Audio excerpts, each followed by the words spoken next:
If you want to mask a photo inside of Word and Canva, you know how incredibly tedious that can be. Either you use individual letter frames, which is very time consuming, or you do some labor-intensive background removal hack.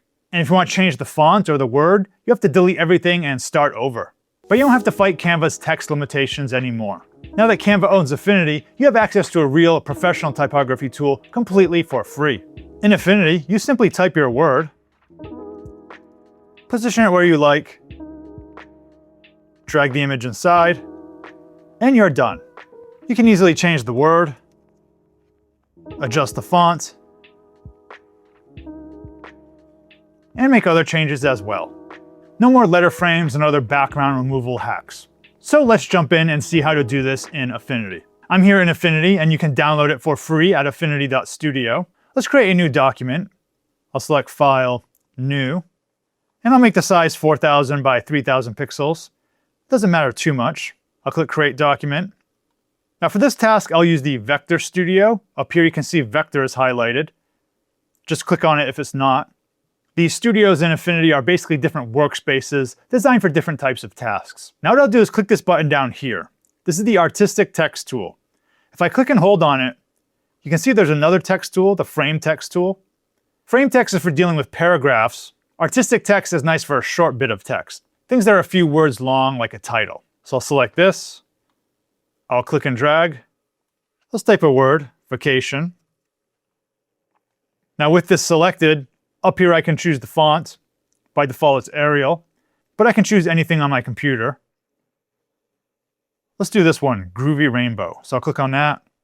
Now I have the Move tool selected here. That's this black arrow.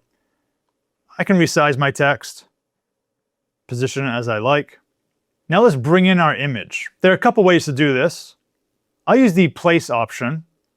So I'll do is I'll select File, Place, and I have this image on my computer called sunset.jpg. I'll select that. I'll press Open. Now you can see my cursor change to this icon. I'll just click, and then it's placed. And again, with this Move tool selected, if I click on my image, I can position it around. If I click and drag the corners, I can resize it. I could even rotate it if I like, but I'll just keep it straight. Now for the quick and easy part. In my layer stack over here, you can see I have my sunset JPEG image above my vacation text there. If I click the eye, the sunset is hidden. You can see the text below it. The order here doesn't matter, but I'll just take the vacation layer and put it above so you can see it more easily. Now the trick to this technique is you want to click the image here, sunset JPEG, click that layer, and then drag it and let go over the name vacation. I'll let go, and now my image is inside the text.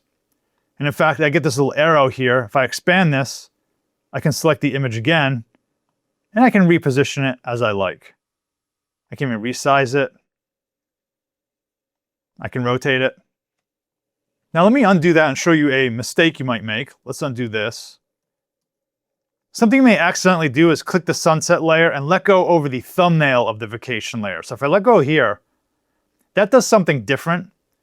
That uses the image as a mask to the shape. So actually if I move the image around, you'll see it's actually kind of hiding the words. That's actually good in some situations, but it's not what we want here. Let's undo that. So we're back in our original situation.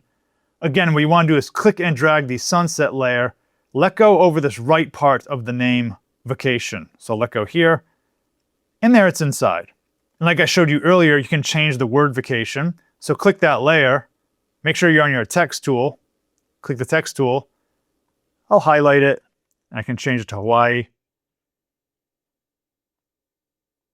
With it selected, I can change the font again. All sorts of cool changes I can make. I can resize it.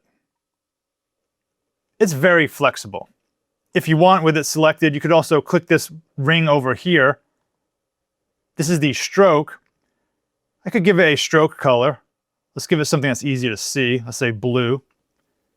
Now if I click the stroke tab, I can go and make the stroke thicker, like that. Not really a fan of that, so I'll just turn it off. Let's go back to color.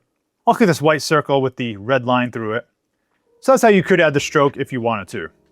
Now, if you're new to Affinity and you want to learn it from the ground up, check out my new beginner course. No experience in design software is required. It covers photos, vectors, text, layouts, and more. I'll leave a link in the description below.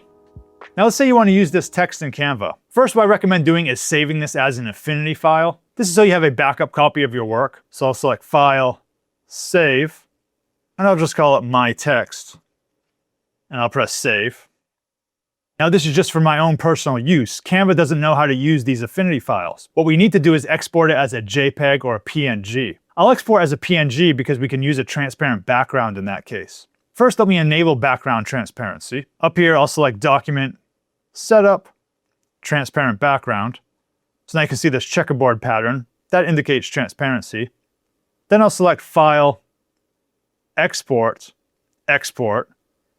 So export is different than saving. Export is when we want to make a new file format. I'll select JPEG here. I'll press Export. I'll call it mytext.png. I'll press Save. And now if I'm in a Canva project, I can go to Uploads. I'll press Upload Files, mytext.png, Open. It's uploaded. I'll click and drag it. And here it is in my project. And you can continue working on your Canva document here as you like.